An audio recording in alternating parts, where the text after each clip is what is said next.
Hello friends, காலையில் எழுந்திரிச்சதுமே நல்ல ஜோன்னு மழை.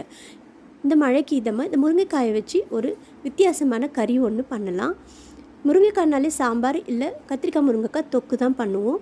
இந்த கறி ரொம்ப வித்தியாசமானது. எப்படி பண்ணுறதுன்னு பார்க்கலாம். அதுக்கு முருங்கைக்காயை நான் வாஷ் பண்ணி இந்த மாதிரி நறுக்கி வச்சுருக்கேன். இப்போ கடாய் வச்சுக்கலாம். கடாய் சூடானதும் தேவையான அளவு எண்ணெய் விட்டுக்கலாம். எண்ணெய் சூடானதும் கடுகு உளுத்தம்பருப்பு ஒரு 1/4 ஸ்பூன் அளவு சோம்பு போட்டுக்கலாம்.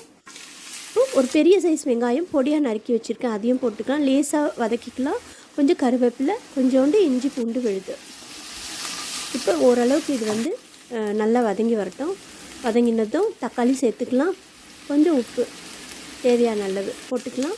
இதையும் கொஞ்சம் லேசாக வதக்கிட்டு மூடி வச்சுக்கலாம். கொஞ்சம் தக்காளி மட்டும் கொஞ்சம் வதங்கட்டும். இப்போ முருங்கைக்காயை சேர்த்துக்கலாம். முருங்கைக்காயும் கொஞ்சம் லேசாக வதங்கட்டும். எல்லாத்தையும் கிளறி விட்டு கொஞ்சம் மூடி வச்சுக்கலாம். முருங்கைக்காயும் வதங்கிடுத்து. இப்போ ஒரு 1/4 ஸ்பூன் மஞ்சள், 1 ஸ்பூன் மிளகாப்பொடி, ஒரு 1 ஸ்பூன் அளவுக்கு மல்லிப்பொடி, இது எல்லாத்தையும் சேர்த்துட்டு இப்போ நான் சொன்ன இந்த பொருள் என்னென்னா கடலைப்பருப்பு தாங்க. ஒரு 1/2 கப் அளவுக்கு கடலைப்பருப்பை வாஷ் பண்ணி ஊற வச்சுருக்கேன். அந்த தண்ணியோடவே ஊற்றிக்கலாம். தேவையான அளவு தண்ணியும் எக்ஸ்ட்ரா சேர்த்துக்கலாம். இப்போ மூடி போட்டு எல்லாத்தையும் கிளறி விட்டுட்டு மூடி போட்டு நல்லா வேகட்டும். ஒரு 10 நிமிஷத்துக்கு அப்புறமா திறந்து பார்த்ததும் பாருங்கள், ஒரு பாதி அளவு தண்ணி நல்லா வற்றிடுத்து.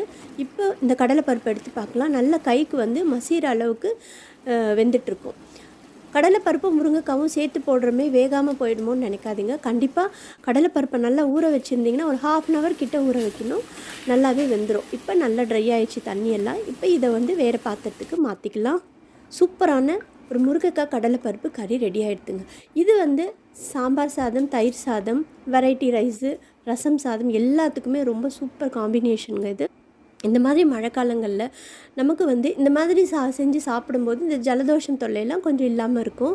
ரொம்ப டேஸ்டியாக இருக்குங்க. இந்த கடலைப்பருப்போடு சேர்த்து சாப்பிட்டு பாருங்களேன், ரொம்ப ரொம்ப டேஸ்டியாக இருக்கும். இந்த மாதிரி ஒரு தடவை நீங்கள் செஞ்சு சாப்பிட்டு பாருங்கள்.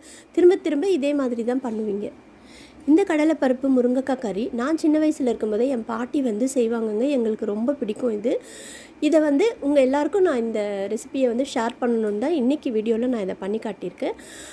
இந்த வீடியோ பிடிச்சிருந்ததுன்னா லைக் பண்ணுங்கள், ஷேர் பண்ணுங்கள், சப்ஸ்கிரைப் பண்ணுங்கள். நம்ம சேனலுக்கு தொடர்ந்து சப்போர்ட் பண்ணுங்கள். தேங்க்யூ.